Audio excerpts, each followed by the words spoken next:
Well, good afternoon, everybody. My name is Seth Schorr.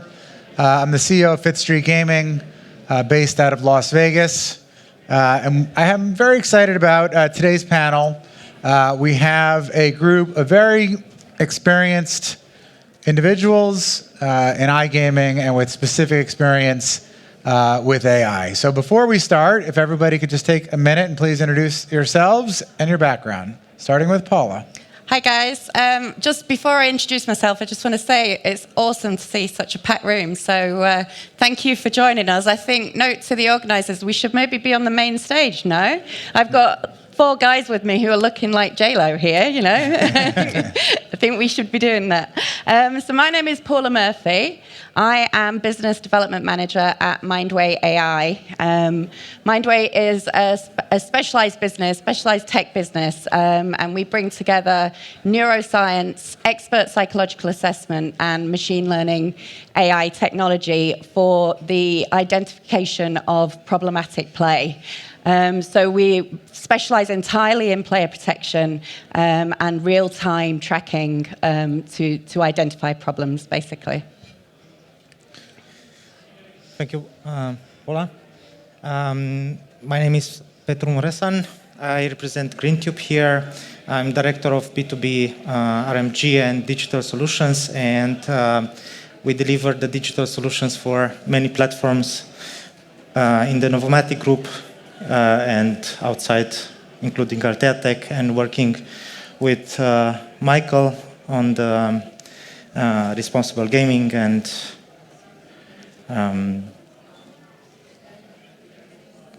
we integrated AI in some of our solutions as assistance for operational people. Thank you, Petru. Michael? Hi, I'm Michael, probably the only Austrian here. No. Anybody else? Yeah, oh, sorry. But, you know, he lives mostly in Malta, so he's excommunicado. So I'm from Neccton, and this is the first time I'm on a stage as part of OpenBet. So we were bought by OpenBet last week, so bigger, you know, sports betting company. And I'm a gambling researcher mostly. So what I do is I try to figure out how players gamble. Not, you know, you might now be very interested, but maybe, you know, your interest will switch because it's about responsible gaming. So trying to prevent overspending, trying to prevent, you know, players to get sort of, you know, addicted and do this as soon as possible. I've published a lot of academic studies, and that sort of knowledge feeds into an application which is called Mentor, that monitors player behavior and also communicates with players. And hopefully I can talk a little bit more about it in a few seconds. Super. Hi, I'm Christian. I'm the other Austrian. Anyone in there? So my background is purely technical. I'm the founder and CEO of Alteatec. We were acquired as well the majority this January by the Novomatic group. We build AI. So we are not only connecting with AIs, with existing AIs. What we're doing is we have to believe that only an AI can control another AI. And we believe as well, yes, it is smart to make ChatGPT 5 coming soon smarter, but we shouldn't push all the smartness, to the US. So we should build up something as well in Europe, which is very specific as well in regards in the future regulators might ask, where's the data, which your own AI is creating. And therefore, we believe it is very important to, Unless, of course, AI takes over the world, then you might as well blame the Americans. Someone has to be blamed, you know. All right, before we, I hope you guys recognize, these folks are deep into AI and have been for a long time. So very excited to talk about what's relevant today.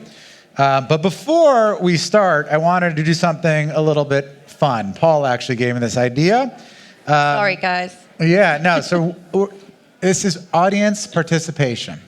So I am going to show you 2 images. One was created by a human, and one was created by AI. And I'm going to ask you to guess by raising your hands. So let's see if I can. All right.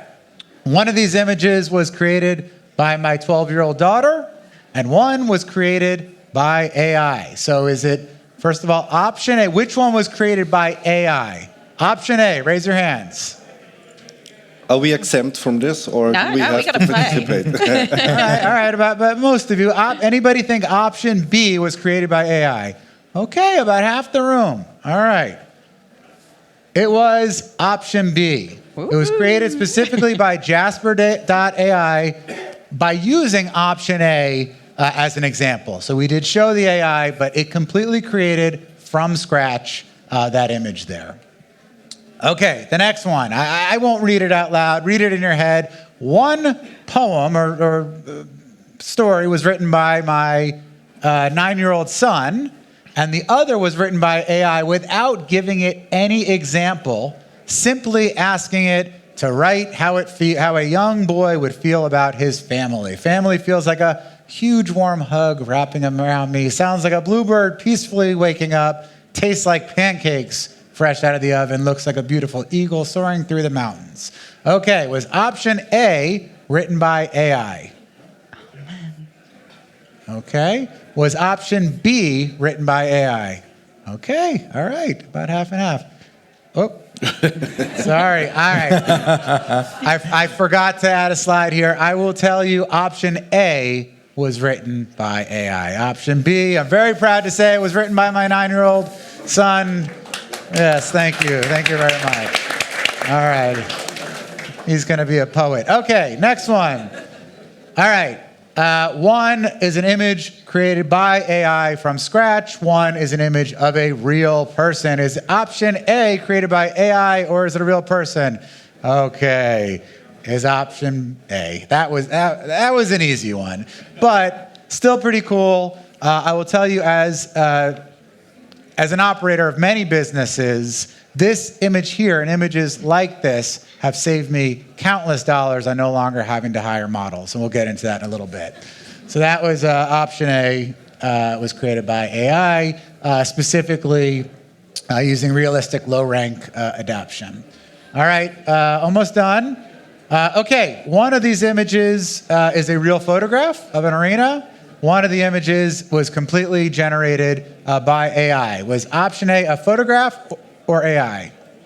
Was option A, was it created by AI? Okay, and option B, AI. Okay, this is good, half and half.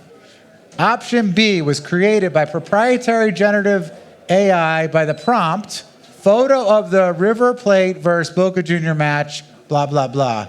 And it created that image by referencing. Last one, okay. Which image was created by AI, or which is a Van Gogh painting? Option A, AI? Option B, AI.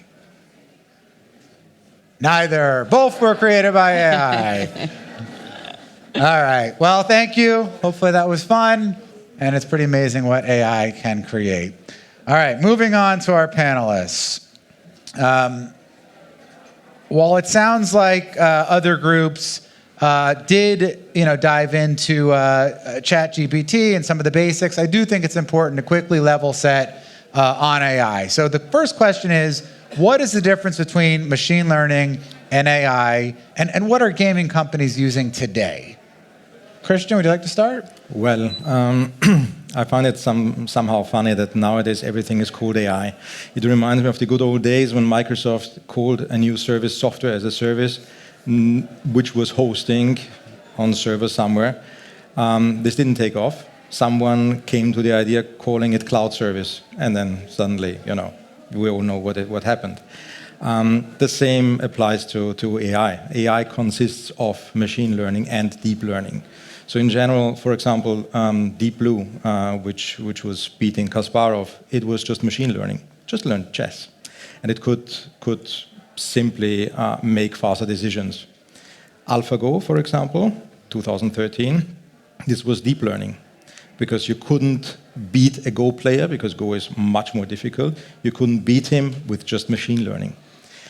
However, we are now at a stage that we have real AIs. What does that mean? For example, if you can watch, all of you, there's an amazing podcast, Diaries of a CEO with Mo. the ex-director of Google X, who worked for many, many years as the person who put it together, who confirmed that BART created awareness. So what is an AI as well in gaming? You will see a lot of applications which are doing something then automatically. However, when it is an AI, it surprises you. And there it starts. So when you're building an AI, you start with machine learning, so general algorithms. You have deep learning, and then you put like an awareness module on top of it, because you want to give it the freedom. Like when you're having a baby, you know, and the kid grows up, it's a blank canvas, and you're teaching it. But how are you teaching the kid? You're teaching the kid of what it shouldn't do. And exactly that is what you're doing as well with an AI. So you're not teaching the AI with machine learning and deep learning, you're teaching it what it should do, according to algorithms, according to whatever settings. The AI, you're teaching what it shouldn't do. You know? So like with your kid, don't throw something on the floor, stuff like this. And I believe this is utterly important for the gaming industry, because we saw that most of the casinos are as well, and as well in sports betting, are most successful when it comes to personalization of wishes of the players. So you need something which reacts simply much faster and which has as well an awareness towards the players. That's great. Thank you, Christian. All right, so you mentioned Bard has awareness. We've all heard of ChatGPT. So how has AI evolved, ChatGPT 3 versus 4, and really what is the difference between these different AIs that we all hear about? Michael, do you mind taking that? I have no idea. I think it's the price, probably. Yeah. No, I mean, like, if I may talk a little bit about, you know, gambling and the application of the AI. So basically, if you train the AI with a goal, let's say, you know, the revenue maximization. So what would basically happen? So you would, of course, try to squeeze out the revenue from a player, you know, without any limitation, basically, right? And then what Christian said right now are limitations, restrictions, what it shouldn't do. So you could add another limitation, basically, right? You know, monitor behaviors of potentially problematic gambling, right? So look into aspects that, you know, could be indications that the person has, you know, control impulse issues, right? That they can cut down on gambling, that, you know, they frequently deposit, they chase after the losses. And then, you know, your AI might personalize the offer, the bonuses, whatever, the games, in a way that the person plays, you know, considerably, right? You know, that they generate like a solid revenue, but they don't burn the person, you know, over a very short period of time. So that's, I think, you know, what algorithms these days can do. Before, there would be one goal, but, you know, you can add other goals, restrictions, etc., so that the AI also makes sense from, you know, a responsible gaming point of view as well as from a commercial point of view. Yeah, that makes sense. And I know we're going to continue to talk about AI and responsible gaming, which is very important. Before we go down that path, Petru, can you talk about how AI can be used to market to players, maybe some of the proof of concepts that you're working on at Greentube? Sure. So I see AI as a helper for the content creators, for generating texts, for generating creatives. But the question is, like, can you do that without involving a human touch, without proofreading, without making sure that the text is compliant, you know, that it follows the guidelines? Because if we look at certain regulated markets like UK, where you have to be very careful, Germany, Spain, right? We need to ensure that everything what goes out has to be compliant and follow certain strict guidelines. Yes, we were talking with Christian that most probably ChatGPT or version 5 of ChatGPT would have consciousness. Can we 100% trust that? We don't know. We will have to see. We will see. I see it more as an assistant, or as an efficiency tool. Yeah, at this point in time. No, and I agree with that. So one of my businesses is a media content company, and when we launched the business, we leveraged a third-party AI tool that generated all sorts of content purely from the AI, and it was okay. It just didn't get the same traffic that our human-generated content got, and over time, we said, forget it. Why do we want these articles that are subpar versus content that's created with a human touch? Fast forward about 18 months later, and the AI tools advanced that much where we looked at it differently and said, forget about outsourcing and having AI do everything, but can we have 5 writers write the amount of content that 50 writers? And really look at it as a tool. It's not going to replace the human, but can we give our team members a tool to enhance their work and make it more efficient?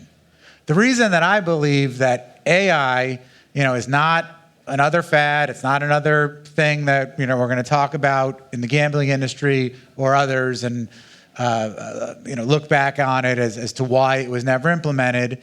And by the way, I've been on this stage and talked about a lot of those things, and I believe in a lot of innovative concepts. But there's one thing that makes AI very different. It saves businesses money and makes our teams more efficient. Better believe that businesses will embrace a technology that saves money and makes us more efficient. And there's no question that's what AI does. So this is here to stay. Now, the only question is whether it takes over the world. So, we'll see. Okay, Paula, I know your company has a big focus on AI. Tell us how you're using AI.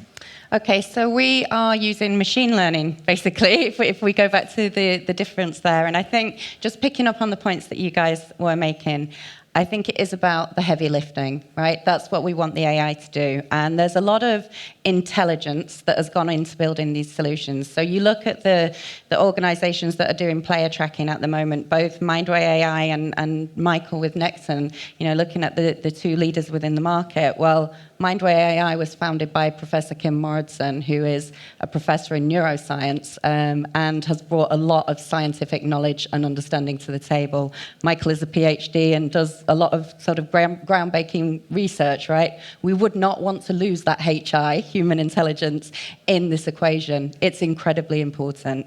So what we are actually doing is we bring together that human intelligence with the AI technology to basically provide a virtual psychologist across the entire player database. So we are training the algorithm to replicate the decision-making of top tier level psychologists and doing that in real time, 24/7 for literally millions of players. You could never do that without the AI technology. For sure not. HI, I like that. Yeah, our HI is limited. Okay, I'm going to lob this one out to the entire group. We've touched on analytics, responsible gaming. How can AI impact the user experience? We're talking about things behind the scenes. Is there a way that AI can impact the user experience in iGaming? I think it's about personalization, right? And I think that's super important, and it's what people are looking for these days. They want the unique experience, especially looking at Gen Z and how they interact with games. And these are our customers of the future. These are people we need to be interested in. It's about providing that experience that is individual to you, that speaks to you on the level that you want to be spoken to, and that understands who you are, understands your behaviors, and understands how you want to be communicated with. That's what it's all about. I agree with that. I've been very focused over the years on things that I believed, and some of them I still believe, are ways of maintaining our relevance to future generations, right? And especially, I'm a land-based operator as well as an iGaming operator. In the land-based business, for sure, that is a big challenge that we're facing, whether it's skill gaming, esports, metaverse. I mean, these are all ways of being innovative and forward-thinking. I've had various businesses that have incorporated skill in gambling in order to replicate some of the feelings of playing a video game, right? For those of you who have kids or maybe you play games yourselves, we clearly know that the gaming audience is a massive audience, and to be able to tap into that audience and have them transition into gambling, is one important channel of new customers. Where I believe AI and customization can play a significant role is not changing the game dynamics, right? Kids actually like games of chance. Not that we are catering to kids, but as they get older and of legal age, they will still appreciate games of chance. But what they're used to is changing the skins and changing the avatars and having an inventory and customizing their experience. So if AI allows the player to choose their own theme, you sit down at a machine, and now granted, there are thousands of games, of course, to choose from, but you sit down at a game and you say, I want to play a slot machine that is Western themed with princesses in this language. AI can do that today. Okay, there are some regulatory issues. We'd have to work with the regulators. They do approve the front-end graphics, but clearly, that's not a massive leap. Remember, we're not changing the game functionality at all. So to me, that is one way that we can enhance the experience using AI.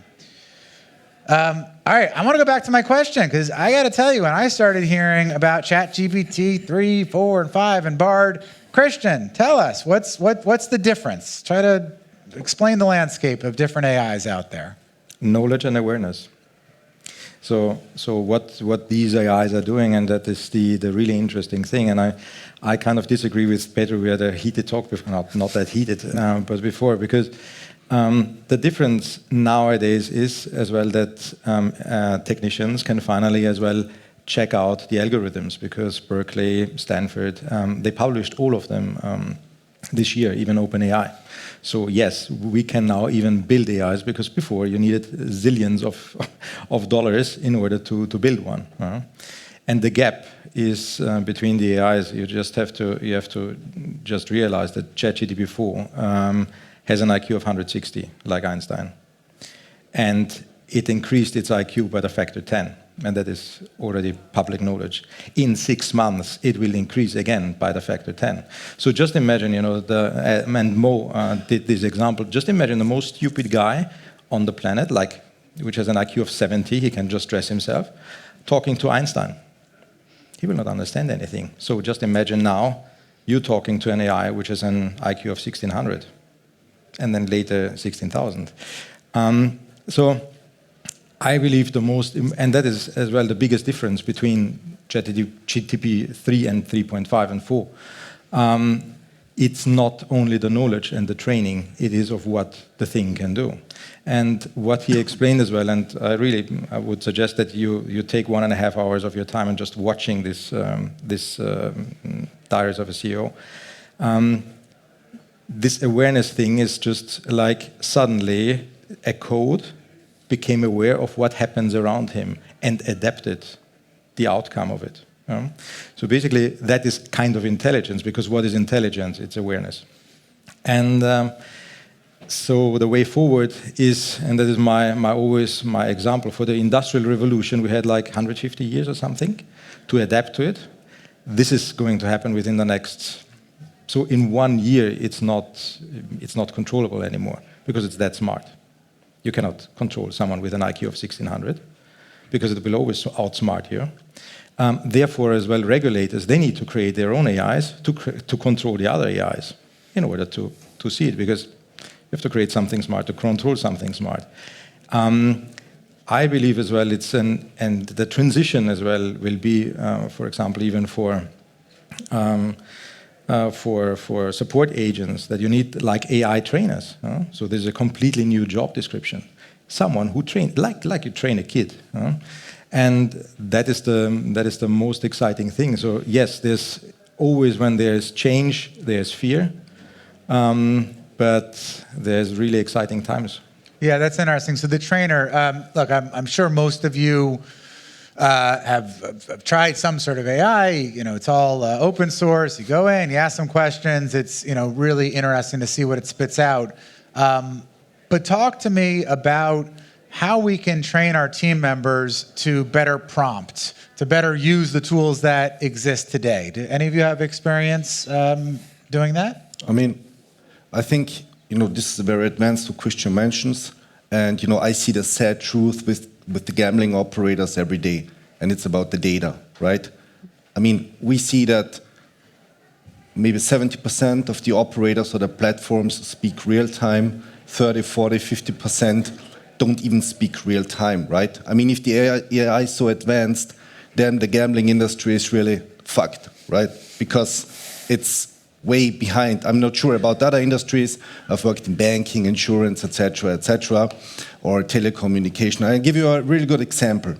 So everybody, I mean, at least, in the player protection area, responsible gaming, believes that chasing losses is the biggest issue, right? Everybody talks about chasing losses. You have to prevent players from chasing after the losses. But it's actually the other way around. It's chasing after winnings. So what we found with very simple analytics is actually if somebody wins a larger amount of money, they're lucky in a session, right?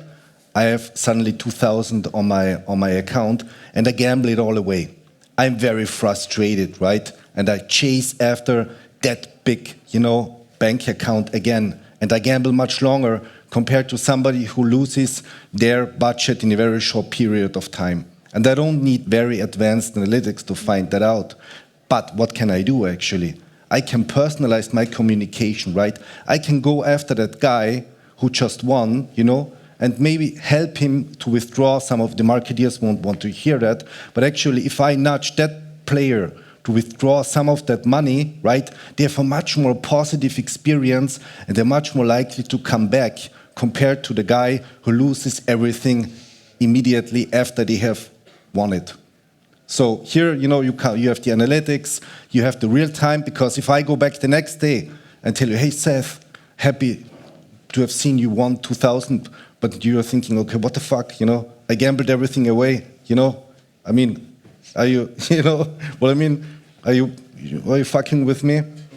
You have to do this in real time, right? Language, Michael, come on. 3 F-bombs. You heard it here first. That has to be But that's basically, analytics, data, data quality, that's where everything comes in. And you can really benefit the RG and the loyalty and the compliance. Yeah, thank you. All right, folks, we only have a minute left. I'd love a question from the audience.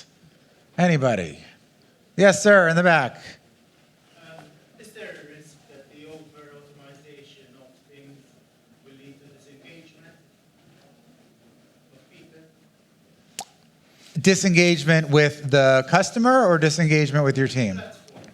Because you're interacting with the machine. I think that's generational, actually. I think for some people that potentially might be a risk. I think for younger generations, less so. And I think there's research that shows that they would want to be interacting with the platform. Actually, you get a better response with that younger generation if they're actually talking to a chatbot than you would if they're talking to a human. So for me, this goes back to the personalization model and making sure that we're pushing the right content through the right delivery streams to everybody. Yeah, I agree with that. The first time my team told me that our customer service was going to be replaced with AI, I'm too old school. I said, that's ridiculous. I was a dead set against it. I am an old school casino operator, believe in human interaction. And I was wrong because I looked at it the wrong way. And it's not replacing it. It's that first line of defense. And I agree. And by the way, if I can get an answer from a robot in like 3 seconds versus trying to communicate with someone that maybe I don't understand, or maybe they woke up on the wrong side of the bed, I'm picking the robot. However, if within a minute my answer isn't resolved, I want a person. Yeah. So there is a way. It's not exclusive. How do we use these tools to expedite and then, of course, bring in the HI? Shoot, we're out of time. One more. Let's cheat. Come on. In the back. What if a card counter will train an actual AI to play blackjack? How will companies be able to counterattack that thing? You need a better AI. It's a great question. I'll leave you with one anecdote. It's not so far off. I'm on the board of a publicly traded company called Skills. We're a peer-to-peer platform for esports mobile wagering in the United States mostly. Our biggest problem is our competition all uses AI, so they don't actually pay out their players. When you log on to their platform, you believe you're playing against, your counterpart. You're not. It's a bot or AI, and it's absolutely fraudulent, and it's a huge issue in skill gaming, which has to be resolved. So that's a great question. Unfortunately, something we're dealing with. Thank you all for your time. Have a great day.